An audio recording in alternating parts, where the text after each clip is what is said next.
Welcome back. Welcome back to your house. Welcome back to Parliament.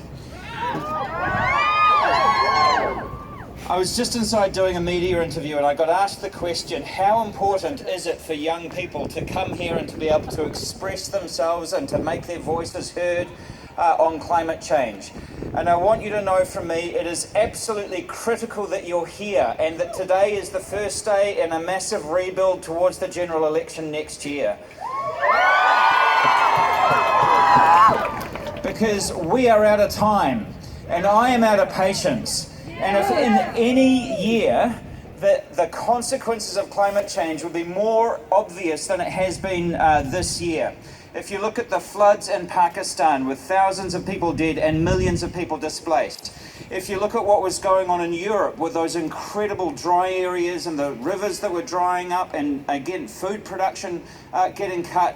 If you look at the fires in Australia and the fires in California every year now, what people are saying are 1 in 100 year events that are occurring several times a year, not just overseas, but right here. If you talk to the people of Westport and Bulla who are sandbagging their houses for the 4th time, if you're from Nelson and you went through those horrendous floods recently, if you're in Tairāwhiti and the storms and the floods up there, the droughts in Northland, in the middle of autumn, the Waituna wetlands in Southland, the soggiest place in winter in the country, catching fire because it was so dry. I mean, if any year the consequences of our inaction over the last 30 years could be more obvious, it would be this year. So I really do want to thank you. I really do want to thank you because, you know, people can be pretty cynical about the political process, and God knows it's tough. Right? And we're pushing every day for stronger action on climate change, and we're making way too little progress for my liking. But your voices have made a huge difference. If you remember back to 2019, for those of you, I know there's some of you in the crowd who were there, some of you weren't there yet. So who was here in 2019? Okay, all of you. Excellent. Good on you.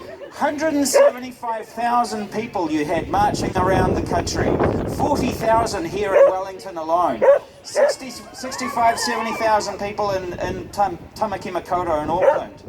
And that came at a time when we were passing the legislation to put the 1.5 degrees threshold into legislation. And because of the numbers that you showed up in and the strength that you had, we were able to do that and to have no opposition in Parliament as that went through.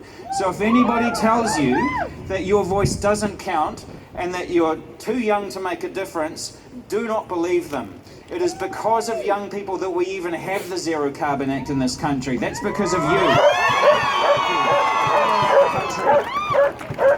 And so I do want, please keep it up. Please make today the first day of a rolling series of climate strikes between now and the general election, because we need to rebuild the momentum that we had before the pandemic.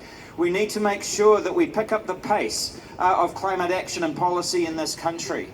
It is absolutely vital, because whilst we have done a lot over the course of the last 5 years, we are only now getting to the start line. And we have to put so much more pressure on our other politicians and our businesses around the country to pick up the pace until every year we need to see our emissions decline until we hit zero. So, nō reira, tēnā koutou, tēnā tātou katoa.